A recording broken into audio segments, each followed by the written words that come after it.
Assalamualaikum warahmatullahi wabarakatuh. Selamat siang rekan-rekan media yang saya banggakan dan saya hormati. Terima kasih atas kehadirannya.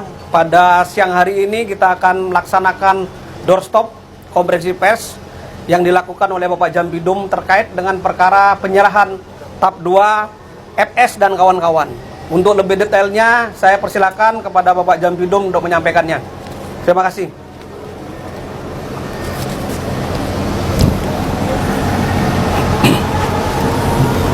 Bismillahirrahmanirrahim. Assalamualaikum warahmatullahi wabarakatuh. Selamat pagi dan salam sejahtera untuk kita semua. Yang saya hormati di sini ada Pak Sekretaris Jaksa Agung dan Pidana Umum, Direktur dan Kapuspen, juga dari Kejari Jakarta Selatan.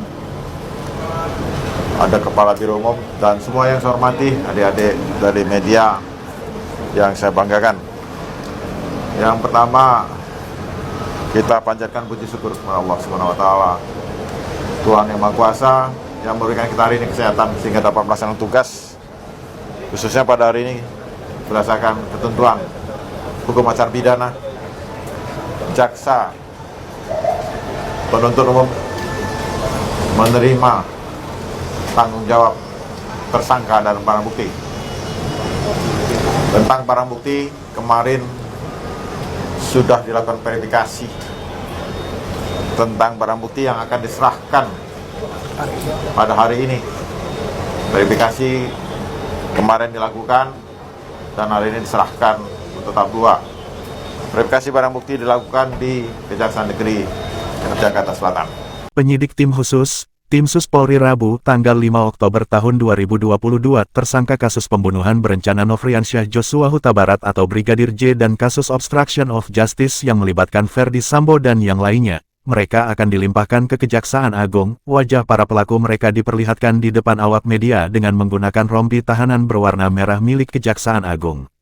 Para tersangka yang diserahkan kepada Jaksa Penuntut Umum adalah Ferdi Sambo dan istrinya Putri Chandrawati, Barada Richard Eliezer, Bribka Riki Rizal, Kuat Maruf.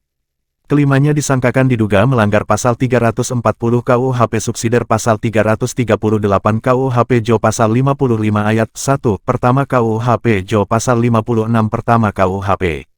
Selain Ferdi Sambo, untuk perkara obstruction of justice di penyidikan Brigadir J telah ditetapkan 6 tersangka lain adalah Brigjen Hendra Kurniawan, Kombes Agus Nurpatria, AKBP Arif Rahman, Kompol Baikuni Wibowo, Kompol Cak Putranto, dan AKP Irfan Widianto. Para tersangka obstruction of justice itu diduga melanggar pasal 49 Jo pasal 33 dan atau pasal 48 ayat 1 Jo pasal 32 ayat 1 nomor 19 tahun 2016 UU ITE. Selain itu, mereka juga dijerat pasal 55 ayat 1 dan atau pasal 221 ayat 1 kedua dan atau pasal 233 KUHP. Tersangka Ferdi Sambo dan Putri Chandrawati yang datang terlebih dahulu langsung masuk ke gedung Jampudim. Saat itu lagi turun hujan saat kendaraan yang membawa Ferdi Sambo tiba. Setelah keluar dari kendaraan, Ferdi Sambo langsung mendapat perlakuan khusus dari aparat yang menjaganya walau dia sudah bukan jenderal lagi dan sudah dipecat dari kepolisian. Ferdi Sambo langsung dijemput oleh salah seorang anggota provos yang telah menyiapkan payung berwarna biru hitam. Payung tersebut nampaknya diberikan ke salah satu anggota Brimob dan langsung diarahkan ke atas pintu kendaraan yang mengantar Ferdi Sambo. Sayangnya, payung yang dibuka menghalangi area tangkapan gambar wajah Ferdi Sambo. Awak media kecewa dan mempertanyakan perlakuan yang dianggap tak wajar tersebut. Dia sudah bukan jenderal lagi. Dia tersangka, kenapa kok dipayungi? Teriak beberapa pewarta yang hadir saat itu. Sekitar 1 jam lebih Ferdi Sambo berada dalam gedung kejaksaan tepat pukul 12.59 waktu Indonesia Barat. Sambo keluar dari gedung Jaksa Agung Muda Tindak Pidana Umum Jampidum setelah mengikuti acara penyerahan berkas perkara tahap kedua kasus Brigadir J. Untuk kesekian kalinya awak media kembali kecewa saat Ferdi Sambo keluar dari gedung Jaksa Agung Muda Tindak Pidana Umum Jampidum. Brimob tiba-tiba membuat barisan yang menutupi Ferdi Sambo. Sesampainya di pintu kendaraan, Sambo sempat berhenti dan memperlihatkan wajahnya di tengah kerumunan aksi saling dorong antara awak media dan anggota Brimob. Ferdi Sambo meminta maaf, "Saya meminta maaf kepada pihak-pihak yang terdampak atas perbuatan saya, termasuk Bapak dan Ibu Joshua.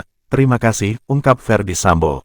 Saya siap untuk menjalani semua proses Istri saya Tangan Bapak lepas, Pak. Bapak saya pegang. tidak melakukan apa-apa, justru menjadi korban. Saya menyampaikan permohonan maaf kepada pihak-pihak yang sudah terdampak atas perbuatan saya, termasuk Bapak dan Ibu dari Joshua. Terima kasih. Kejaksaan Agung RI menyampaikan bahwa istri Verdi Sambo, Putri Chandrawati bakal dipindahkan penahanannya dari rumah tahanan Bareskrim Polri Jakarta Selatan ke Rutan Salemba Cabang Kejaksaan Agung RI, ungkap Jampidum Kejagung Fadil Sumhana. Sementara itu, Bribka Riki Rizal, Baradae dan Kuat Maruf akan ditahan di rumah tahanan Rutan Bareskrim. Sedangkan Verdi Sambo dan sejumlah rekannya tersangka obstruction of justice akan ditahan di Makobrimob. Tujuan penahanan sebagaimana pernah kami jelaskan bahwa untuk memudahkan proses persidangan, karena kita ingin perkara ini dilaksanakan persidangan secara cepat, sederhana dan berbiaya ringan, dan memudahkan membawa tersangka ke persidangan sesuai dengan hasil koordinasi dengan Bareskrim. Tersangka FS, HK, AN, ARA, kami melakukan penahanan di Makobrimob. Terhadap yang lain, CP, Beki, dan Iwi di Bareskrim Polri. CP di sini, Pak. CP di sini. Untuk tersangka RR, RE, dan KM ditahan di Bareskrim. Untuk Ibu PC ditahan Rutan Salemba Cabang Kejaksaan Agung Republik Indonesia. Adik-adik yang saya hormati, yang saya banggakan, pelaksanaan tahap 2 akan dilaksanakan pukul 11.00 insya Allah berdasarkan hasil koordinasi bertempat di Jampidum. Pada kesempatan yang baik ini, saya minta juga kepada rekan-rekan media mengikuti perkembangan penanganan perkara ini. Insya Allah sesegera mungkin kami limpahkan pengadilan, karena kami ingin perkara ini segera mendapatkan keadilan dan kepastian hukum, sehingga tidak menunda-nunda waktu pelaksanaan pelimpahan ke pengadilan. Dan saya akan sesegera mungkin, karena surat dakwaan sudah kami koreksi dan kami terus perbaiki, sempurnakan, supaya dalam pelaksanaan persidangan dapat berjalan dengan sebaik-baiknya. Demikian yang bisa saya sampaikan. Billahi taufik wal hidayah. Wassalamualaikum warahmatullahi wabarakatuh.